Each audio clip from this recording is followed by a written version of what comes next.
The frontier town of Red Clay had always carried the scent of dust, mesquite smoke, and quiet perseverance. Its people lived by the rhythm of the landes, low in peace, swift in survival. Among them was a cowboy named Elias Warren, a man known for his steady hands, unwavering grit, and the quiet devotion he held for his wife, Meribeth. Their ranch lay several miles beyond the main township, settled against wide plains that rolled like an endless sea of gold beneath the western sun. Life on that ranch was hard but honest, and Meribeth's laughter once filled the long days with warmth. But that was before the fever came. The sickness swept across the frontier like a ghost wind, silent at first, then merciless. Folks whispered of it passing from wagon trails, drifting from camp to camp, leaving bedrolls cold and families shattered. Red Clay's doctor did what he could, but remedies were few, and hope was often nothing more than a whispered prayer. Meribeth was among the first taken ill. At the start, it was only a cough, something both Elias and she dismissed as exhaustion from the long summer harvest. But the cough deepened, the fatigue worsened, and soon her skin grew hot enough that Elias could feel the heat radiating from her even in the cool evening breeze. By the time the fever fully claimed her, the ranch seemed to stand in silence, as though the land itself held its breath. Elias tended to her day and night. He brewed willow bark tea and cool, washed her forehead with river water. He rode miles to fetch before sunrise. He sat by her bedside long after darkness swallowed the plains, the lantern's flicker catching the fear in his eyes. In all the years of droughts, storms, and stampedes, Elias had never known helplessness, but now it clutched him like a cold hand around the heart. The fever, however, did not relent. The sky turned gray with a brewing storm on the day Meribeth's breathing weakened. Outside, the wind rattled loose boards on the stable as though nature itself mourned with him. Inside the bedroom, Meribeth's once vibrant face had grown still, her breaths shallow and fragile. Elias held her hand small, soft, trembling while the storm broke open overhead, drumming rain onto the tin roof like 100 hurried hooves. When dawn finally came, the fever had taken her. For a long while, Elias did not move. The world seemed frozen, suspended in a silence too heavy to bear. The ranch felt different, emptier, as though the walls themselves had lost their purpose. Meribeth had been the heart of the home, the gentle order of every room, the soft hum in the mornings, and the lingering warmth at night. Without her, the vast plains felt endless in the worst way, stretching out with no promise ahead. The funeral was simple, as all frontier funerals were. Elias crafted the wooden cross himself, each stroke of the knife carving grief into the grain. The townsfolk came, hats held to their chests, heads lowered as the preacher spoke words meant to comfort, but too soft to reach the depth of Elias's sorrow. He remained still as stone, his gaze fixed on the fresh earth, his heart unable to accept the finality. Afterward, the town returned to its routine, but Elias did not. He moved through the ranch like a man trapped between days, picking up chores without full awareness, feeding the livestock out of ingrained habit rather than purpose. Nights were the hardest. The empty side of the bed seemed to echo with memories he wished he could escape. Grief clung to him like dust after a long ride. Word traveled quickly in those days, and soon Meribeth's family received the news.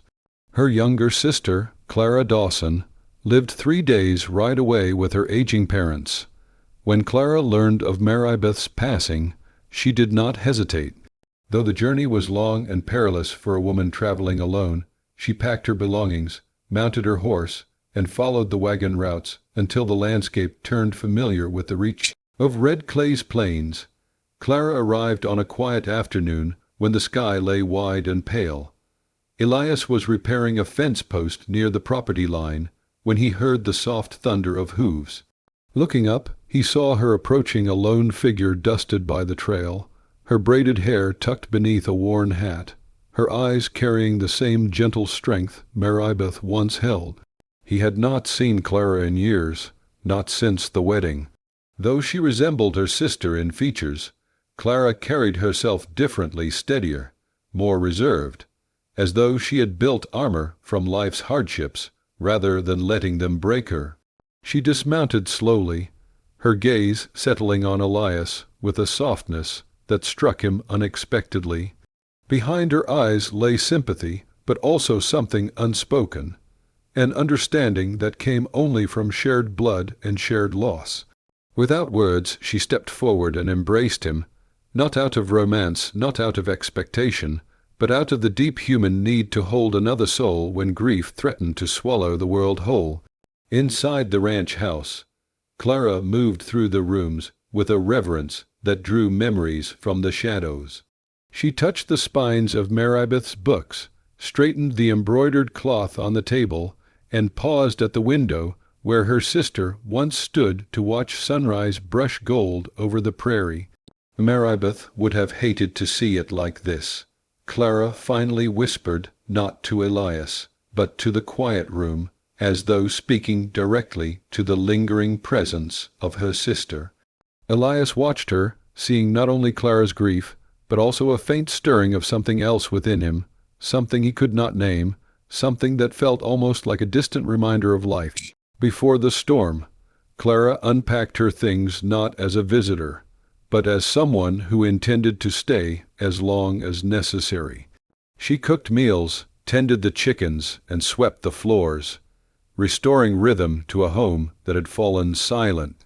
Elias resisted at first, uncertain of her intentions, and even more uncertain of his own emotions. But Clara did not push.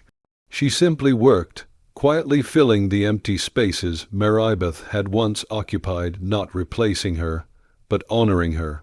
Days passed, and Clara's presence became a steady thread woven through the unraveling grief. She rose early, worked alongside Elias, and carried a gentleness that began to soften the sharp edges of sorrow. But beneath the surface, something else simmered, something that neither of them dared acknowledge yet.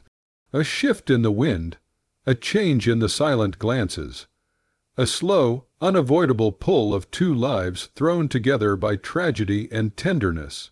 And as the sun dipped behind the plains on the 7th day of Clara's arrival, Elias felt the first faint tremor of a future he had never expected. The sister who stayed Clara's arrival had brought a quiet shift to the Warren Ranch, the kind that happened slowly, almost imperceptibly, like spring thawing the final edges of winter's frost. Yet Elias felt it each morning as he stepped out onto the porch, the fragile sense that the air no longer carried only grief, but the faint beginnings of something gentler. Still, the weight of Maribeth's loss clung to him like a damp coat, heavy with memory, and he carried it into every chore he undertook. Clara rose early, often before the sun had finished casting its pale glow across the horizon. She moved through the house with the grace of someone who understood silence, someone who knew how to keep a home breathing even when sorrow threatened to choke out all sound. She tended to the fire, fed the chickens, swept the wooden floors, and prepared breakfast with practiced hands. These quiet acts slowly tightened the threads of daily life back into something resembling order. Elias, who had spent weeks wandering through a haze of loss, found himself relying on the structure Clara created, not intentionally, not consciously, but in the way a man leans into a steady wind after days of drifting. He worked the fields with renewed rhythm, fixed broken fences, churned the soil for planting, and rode across the plains to check on the cattle. Yet every task felt different now, framed by the presence of another soul who understood the land, the chores, and the loneliness that hung over the ranch. But grief, even when softened, never fully loosened its grip. There were evenings when Elias found himself staring at Maribeth's empty rocking chair by the window, the one she used to sit in while stitching quilts or humming softly to herself. Clara noticed these moments, yet she did not intrude. She kept her distance in a way that balanced respect with a quiet willingness to stand near if needed. Still, the landscape of the ranch began to shift. Clara's laughter, rare but warm, returned small glimmers of life to the rooms. Her humming, while she cooked, brought a fragile comfort to the evenings. Her steady hands stitching torn linens reminded Elias of all the ways Maribeth once lovingly tended their home. But unlike her sister, Clara brought a different energy, a subtle resilience formed from years of caretaking her aging parents and working long hours on their homestead. She belonged to the same family, yet she carried a strength that was uniquely her own.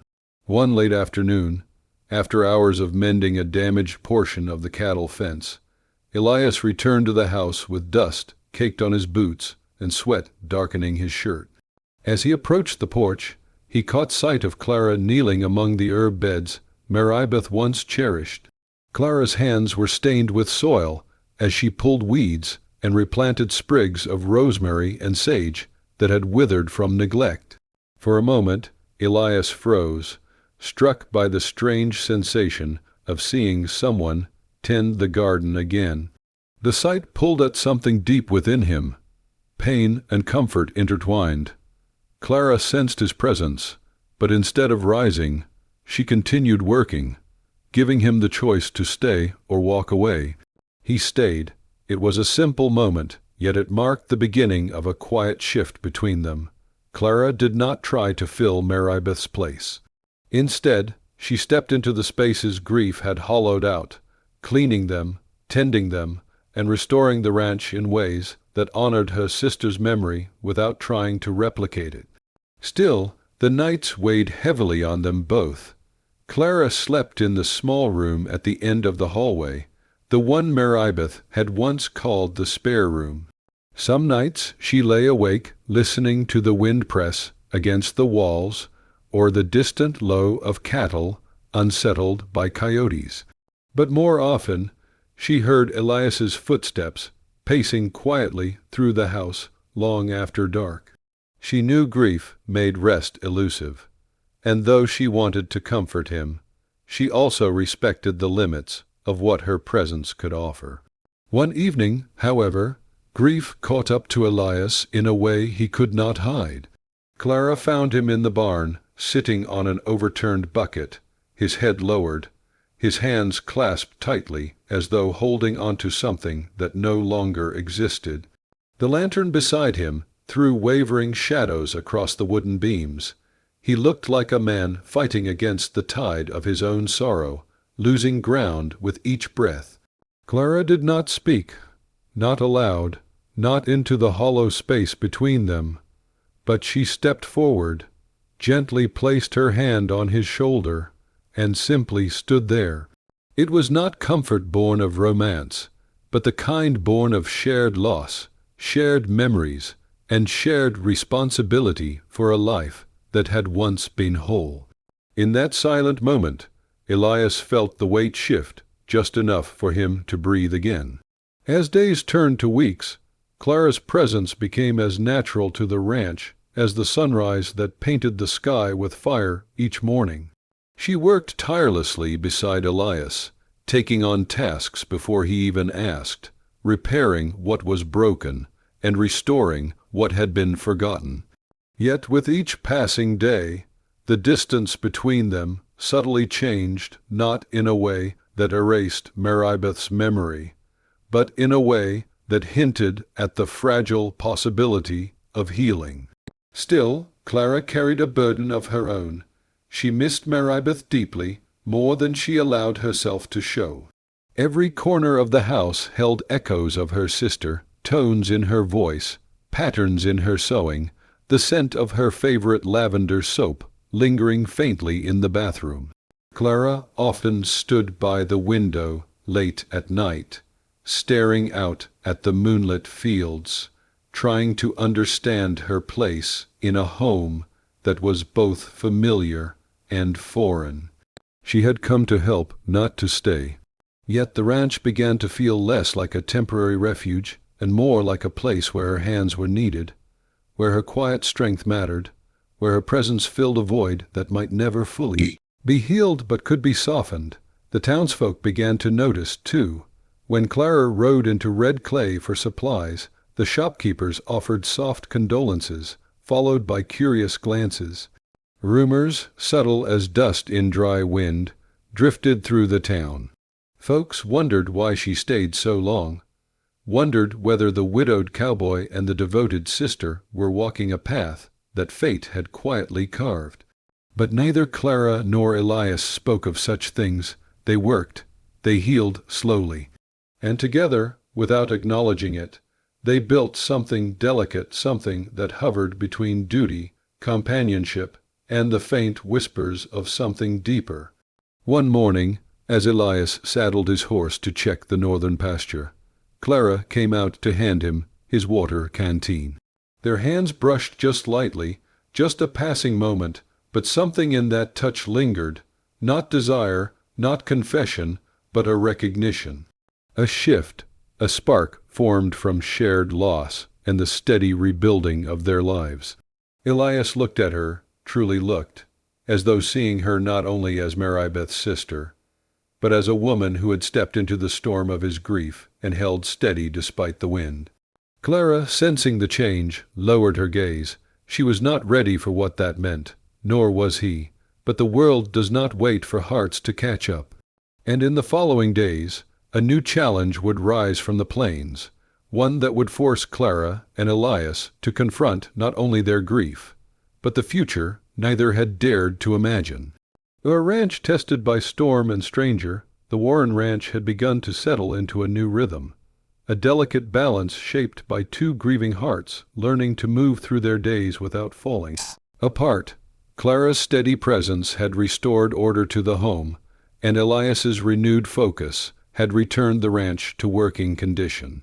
Yet beneath the calm surface lay an undercurrent neither dared name, a quiet shift in how they looked at one another, how they stepped around each other, how they filled the spaces Ibeth once held. But the frontier had a way of testing whatever peace a person managed to build, and soon enough the land reminded them that healing rarely came without hardship.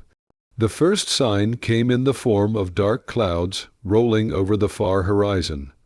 It was early evening when Elias noticed them, thick and bruised, gathering like an army preparing to advance. The air carried a strange stillness, the birds quiet, the livestock restless. Elias had spent a lifetime reading weather-like scripture, and every instinct warned him that a storm unlike any the ranch had seen in years was building. He spent the next hours securing what he could, reinforcing barn doors, tying down loose tools, and gathering the cattle closer to the home pasture. Clara worked beside him without hesitation, her hair whipped by the rising wind, her face set in determined focus. She moved with a strength Elias admired quietly, though he resisted letting the thought linger too long. By nightfall, the storm broke open with a force that shook the rafters. Thunder cracked across the sky like cannon fire, and lightning split the darkness in jagged streaks. Rain came in sheets, pounding the roof and flooding the dry earth until the yard became mud thick enough to swallow a boot. Elias and Clara worked through it all, lanterns swinging wildly as they battled the storm's fury. At one point, a loose fence beam snapped free and crashed dangerously close to Clara. Elias reached her in 2 strides, grabbing her shoulder and pulling her out of harm's way just as another gust threw debris across the yard. For a moment, they stood close, breathless, rain drenching their clothes. Elias felt his heart hammer, not from the storm, but from the instinctive fear of losing her too. But the moment passed as quickly as it came, and they returned to working until the worst of the storm moved on. By dawn, the world was rearranged. Fallen branches littered the ground, half the garden was washed out, and several fence lines had collapsed. The cattle had scattered across the pasturelands, spooked and confused, yet the house remained standing, and both he and Clara had weathered the night unharmed. Exhausted, they shared a quiet meal before setting out to assess the damage. It was during this long morning of labor that the second sign of trouble arrived, this time not from the sky, but from the far ridge where the land dipped toward the open prairie. A lone rider approached, a silhouette framed by the pale light of day. His horse was lean and fast, his hat low, his posture too confident to belong to any ranch hand or traveler in need. Elias watched him approach with a sinking feeling. Clara noticed his tension before she saw the rider. She looked toward the horizon, following Elias's gaze, and felt unease gather in her chest. The rider slowed as he neared the ranch, scanning the land with sharp eyes that missed nothing. When he finally stopped near the porch, he tipped his hat in greeting, though the gesture carried more calculation than courtesy. Elias stepped forward to meet him, his stance firm, protective. The stranger introduced himself simply as Rhett Maddox, a cattle trader passing through, or so he claimed. But his eyes roamed the ranch with too much interest, lingering on Clara a moment too long. He asked questions that felt less like conversation and more like probing inquiries about livestock numbers, fencing lines, how many hands Elias employed, whether he lived alone. Elias answered sparingly. Something about the man felt wrong, like a snake coiled quietly under dry brush. Clara, noticing the tension, offered polite responses but kept her distance. The stranger's gaze unsettled her, though she masked it behind calm composure. When Rhett finally tipped his hat again and rode off, Elias watched him disappear into the rolling plains with a heaviness settling in his gut.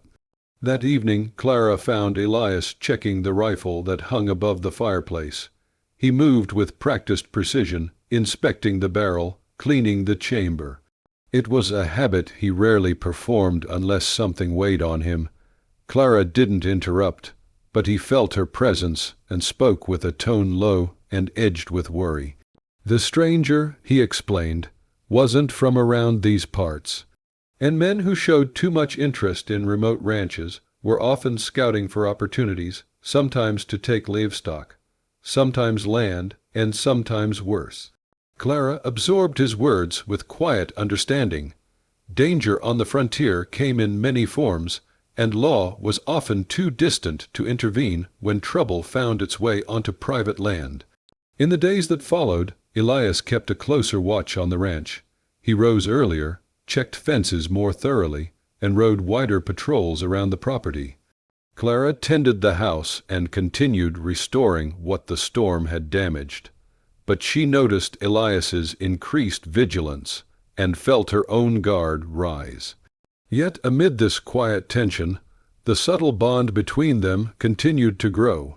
Clara's presence became the steady heartbeat of the home, her quiet resilience softening the loneliness Elias had lived with since Meribeth's passing. There were moments when he caught himself watching her work by the window, the sunlight brushing over her features in a way that pressed warmth into his chest.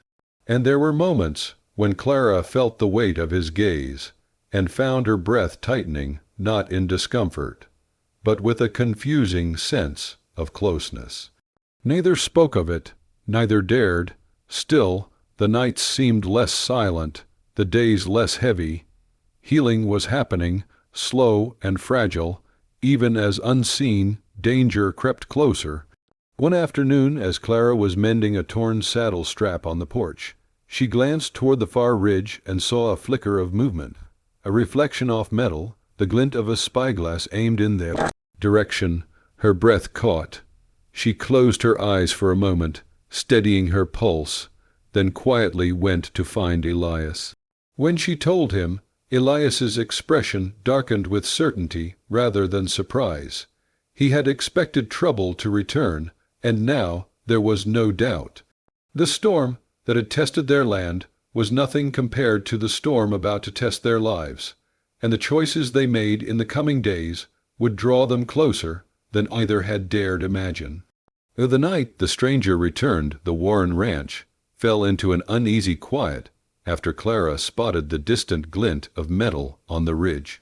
Elias knew the gesture for what it was: someone watching, waiting, measuring the ranch for weakness. Danger on the frontier rarely announced itself with noise. It crept in shadows, tested fences, studied routines. And the man named Rhett Maddox had the look of someone who intended to return. Elias began doubling patrols around the property, rising before dawn to circle the cattle herds, and riding along the far boundaries long after the sun dipped behind the horizon. The land was vast, rolling across plains and gullies, offering hiding places for anyone patient enough to linger. Clara sensed the tension growing inside him, but she did not try to ease it with words. She understood that fear for her safety was now woven into every decision Elias made. Clara, in turn, kept the house fortified in her own quiet ways, ensuring the lanterns were trimmed for quick lighting, keeping tools and supplies close at hand, and checking the windows at night for anything out of place. She moved through the rooms with purposeful calm, but beneath her composed surface lay a persistent hum of unease. The stranger's lingering presence had disrupted the fragile peace she and Elias had begun to rebuild. Yet even amid the tension, life on the ranch pushed forward. The cattle needed tending, the soil needed working, and the steady rhythm of the plains demanded attention. Clara found comfort in the chores, in the grounding repetition of daily tasks. Elias found solace in her presence, in the way she moved with quiet confidence through every corner of the home. Their unspoken partnership strengthened with each passing day. It was during one of these long afternoons that Clara discovered subtle signs of intrusion near the barn. A set of fresh hoofprints, too sharp to be from Elias's horse, and too recent to belong to any passing traveler. She followed the trail only a few yards before it faded into the hard ground, but the message was unmistakable. Someone had been watching them closely.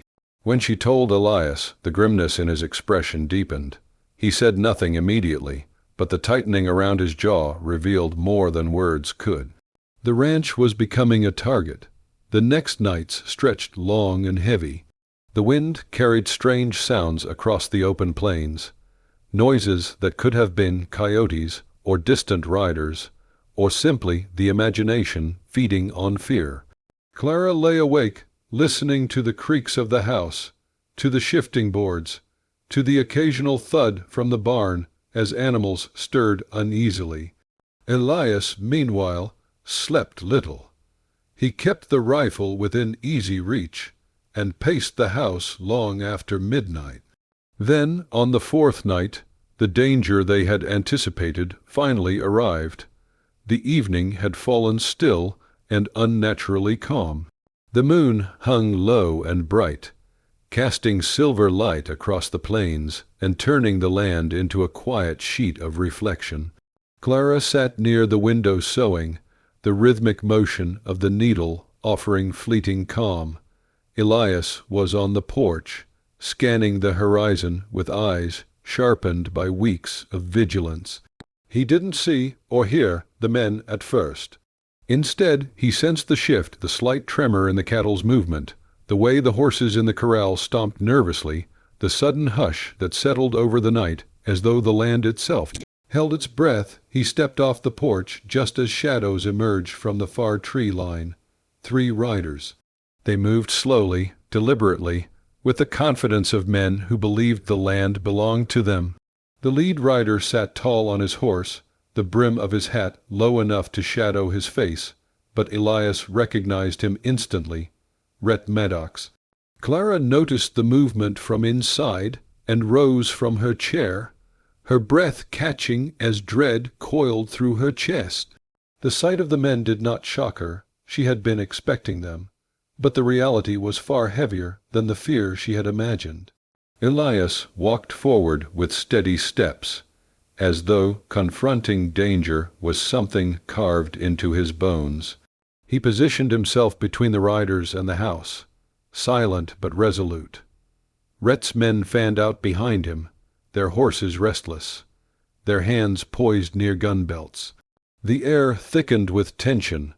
Rhett dismounted with a swagger that oozed arrogance. He walked a few paces toward Elias, studying the rancher with eyes that flickered between curiosity and challenge. Elias stood firm, saying nothing, his posture declaring what words did not. This land was not for taking, and this woman was not for threatening. Clara remained inside the doorway, hidden but watchful. Her heart beat hard, yet she felt an unexpected steadiness rise within her. She saw Elias's stance, the broad line of his shoulders, the silent strength he radiated. He was prepared to defend the ranch with everything he had, including his life. Rhett spoke in a low voice, laced with false politeness.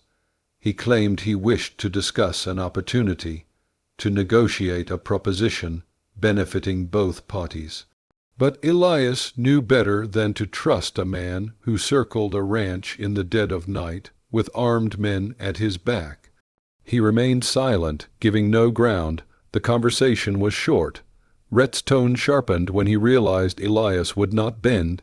His eyes drifted toward the house, toward Clara, and his smirk revealed the uglier truth behind his visit. That was the moment Elias stepped closer, his presence turning cold and immovable. The silent challenge between the two men stretched taut as wire. Tension bristled through the air. Clara felt it from the doorway, her pulse pounding as she watched the unspoken battle unfolding before her. In that moment, she understood something with a clarity that startled her. Elias was no longer merely protecting the ranch. He was protecting her, and she felt the weight of that devotion settle deep inside her chest. Rhett finally backed away, though not out of fear, out of calculation. He returned to his horse and mounted slowly, promising he would return to collect what he believed he was owed. His words carried the unmistakable threat of a man who intended to take by force what he could not win. When the riders disappeared into the darkness, the ranch fell silent once more, but this silence carried a new gravity. Elias returned to the porch with heavy steps, the tension carved deep into his features. Clara stepped outside, drawn by a mix of fear and gratitude, her heart aching with the weight of the night's events. She saw the exhaustion in Elias's eyes, the burden he carried alone, and felt a surge of emotion she had long tried to keep buried. That night marked a turning point, not just in the danger they faced, but in the unspoken bond that had grown between them. The ranch was no longer just a place of shared grief. It had become a place of shared defense, shared resilience, shared fate. And as dawn neared, both knew that Rhett Maddox would return, but neither knew how deeply the next confrontation would change the course of their lives. The battle for the ranch and the bond that emerged in the days following Rhett Maddox's midnight visit, an uneasy stillness clung to the Warren Ranch. The land felt watchful, as though every blade of prairie grass braced itself for the storm that was no longer weather but man. Elias carried the tension in his shoulders. In the rigid way he rode the perimeter, in the silent determination that flickered like steel in his eyes. Clara moved through her days with equal parts fear and courage. She kept her steps quiet, her eyes alert, listening for any sound that hinted danger had returned. Yet beneath her fear, something else grew, an unwavering conviction that she belonged on this ranch and that she would stand beside Elias no matter the threat. As morning after morning passed without the stranger's return, the silence felt unnatural. Elias knew Rhett was not a man who issued threats without intent. The quiet was the waiting before a strike, the patient coiling of a predator. Despite the dread that hung over them, life on the ranch continued. Fences needed mending, cattle required gathering, and chores piled up faster than daylight hours allowed. Clara accompanied Elias wherever she could, insisting she no longer wished to stay inside while he worked alone. When she walked with him across the fields, her presence steadied him in ways he did not speak of but deeply felt. Their bond, once shaped solely by shared grief, had grown into something sturdier, a partnership forged in struggle and trust. And though neither voiced it, the air between them shifted in subtle ways, the lingering glances, the moments of quiet understanding, the warmth that settled in each other's company. Still, the threat of Rhett Maddox hung over everything. When the attack finally came, it arrived in the dead of night. A cold wind rattled the shutters, and the moon hung low and sharp. Clara had just banked the fire for the night when distant hoofbeats echoed across the plains, soft at first, then unmistakably numerous. She froze, her hand tightening on the hearthstone, listening with a thudding heart. Elias was already moving. He crossed the room in a few strides, took the rifle from above the mantel, and checked the chamber with swift precision. Clara watched him, fear tightening her breath, yet she felt no temptation to run or hide. She stepped beside him, her face pale but resolute. The hoofbeats grew louder, spreading out like a wave, sweeping toward the ranch. Elias signaled for the lanterns to be extinguished. Darkness swallowed the room, broken only by thin lines of moonlight filtering through the window. In the silence that followed, Clara could hear her own heartbeat. Outside, the riders approached with deliberate slowness, the crunch of gravel under hooves sounding unnervingly calm. Then came the voices, low, indistinct, but unmistakably threatening. Elias positioned himself near the doorway, the rifle ready. Clara moved to secure the back windows, her hands steady despite the fear coursing through her veins. They worked together without speaking, a silent coordination born from weeks of shared struggle. The first shot rang out suddenly, shattering the quiet. A bullet struck the porch post, splintering wood. The horses outside snorted and shifted. Clara inhaled sharply, but remained in place, refusing to be paralyzed by fear. Elias returned the fire, aiming toward a shadowed figure near the fence line. The chaos erupted instantly, gunfire cracking through the night, the smell of gunpowder filling the air, the ranch transforming into a battleground. Rhett Maddox shouted orders, his voice sharp and commanding. His men spread out, attempting to corner the house from multiple angles. Elias moved with practiced precision, advancing from window to doorway, forcing the attackers to retreat into the cover of darkness whenever he fired. Clara did not cower. She loaded ammunition, fetched supplies, and remained by Elias's side, steady as a stone.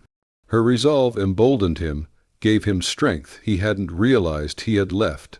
At one point, the men tried to rush the barn, perhaps hoping to steal horses or set it ablaze. Clara spotted the movement from the north window and alerted Elias. He sprinted across the yard despite the risk, firing to drive them back. Rain from earlier that week had left the ground slick, but Elias held his footing, the urgency in his movements driven not only by protecting the ranch, but by protecting the woman inside the house, who meant more to him than he had allowed himself to admit. The fight dragged on, each side playing the push and pull dance of survival. But as the hours passed, Elias's precision and the ranch's defensive structure held firm.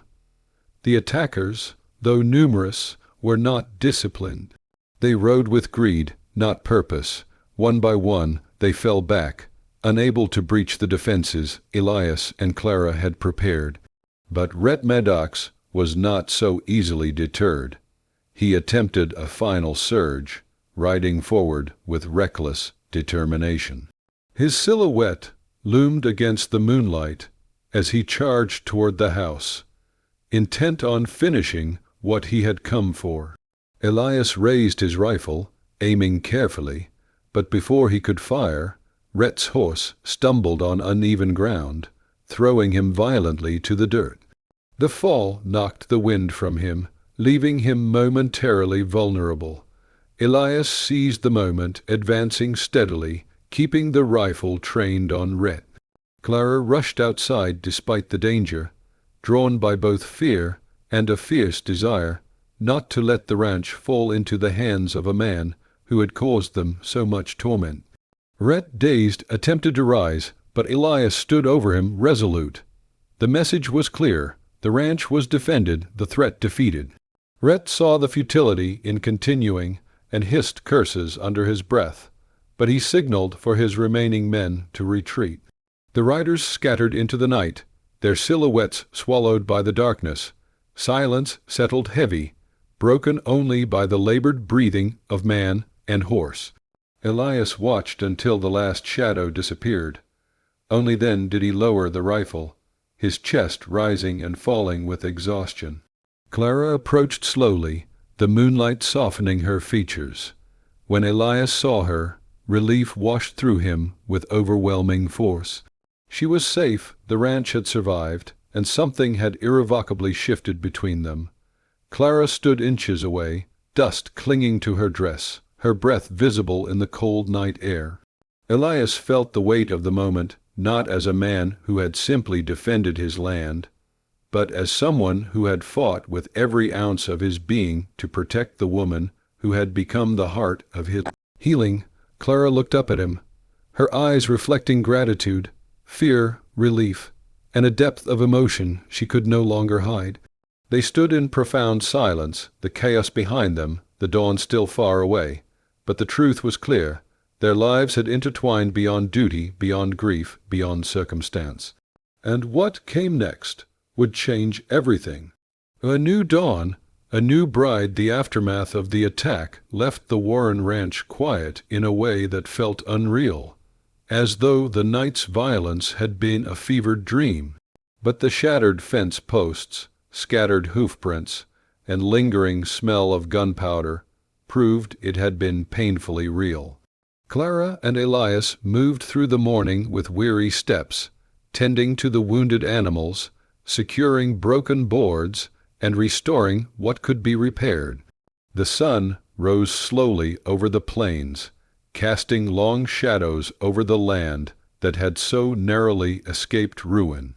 Despite the exhaustion etched into every line of their faces, both carried a sense of relief that pulsed through them like steady heartbeat. The danger had passed. Rhett Maddox and his men had fled into the night, defeated and humiliated.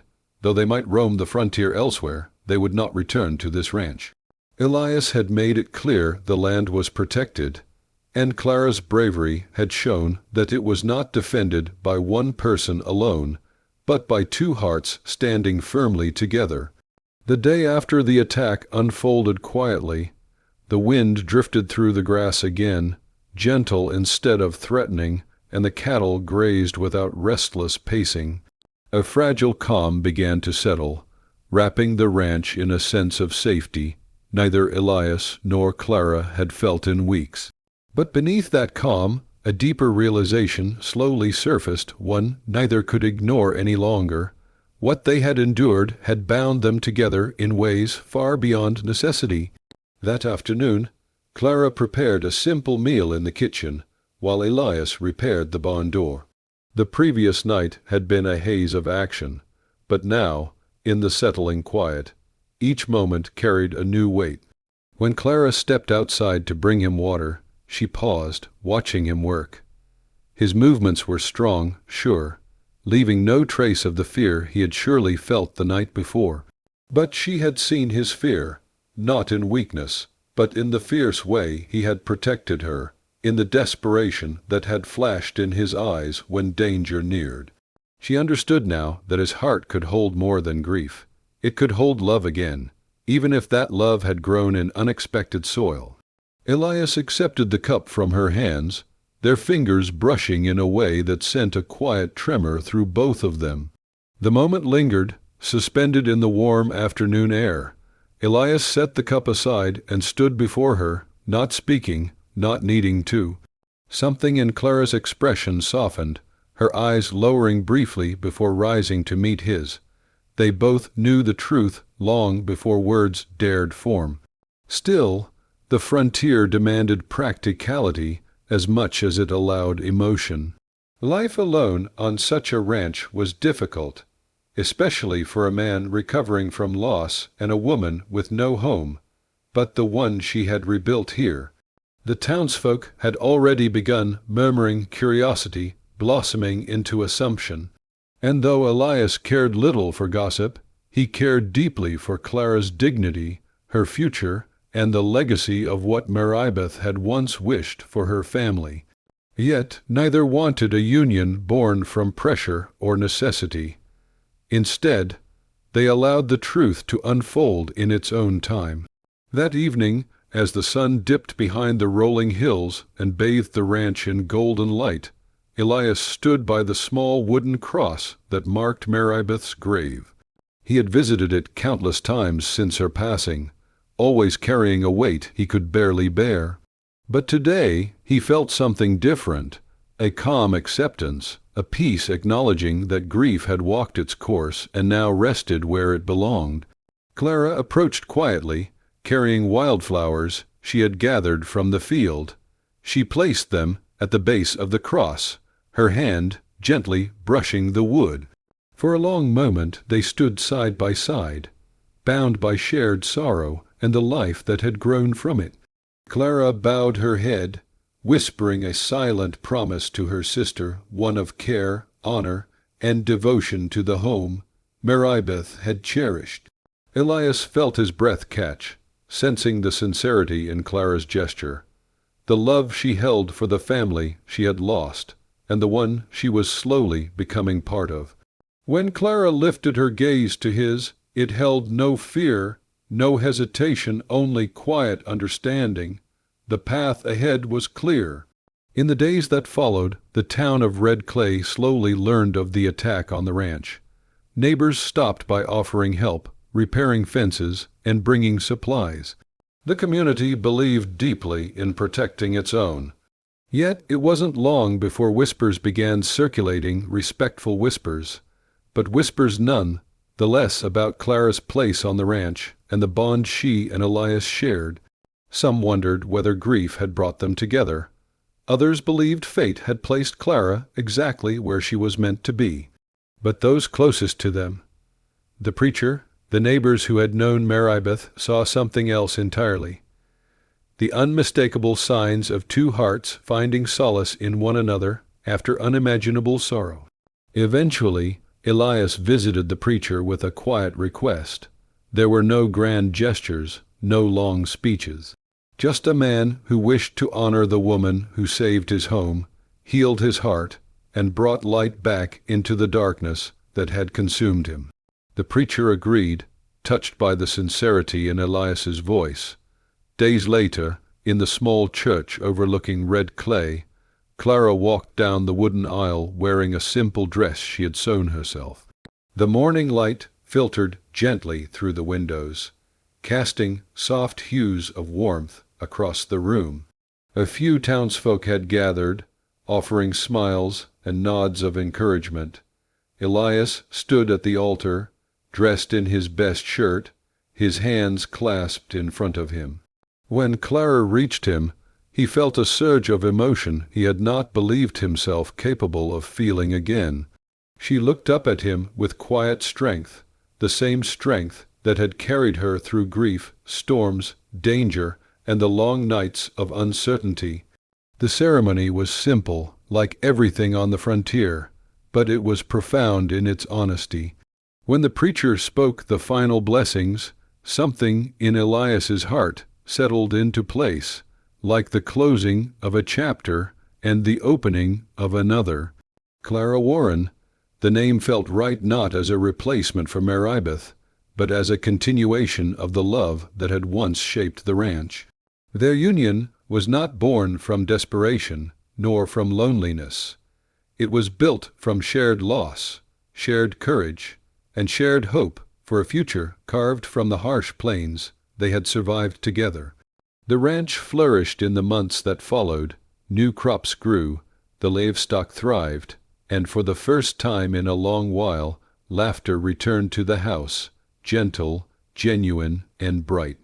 On quiet evenings, Clara would sit on the porch while Elias worked nearby, the warm light of the setting sun painting the land in golden hues. Sometimes she stitched quilts, sometimes she simply watched the sky. Elias would glance at her from time to time, each look filled with gratitude for the life they had built, one forged through pain, tested by danger, and strengthened by unexpected love. Meribeth's memory remained a gentle presence in their lives, honored and never forgotten, but the ranch, once shrouded in grief, now echoed with a new beginning.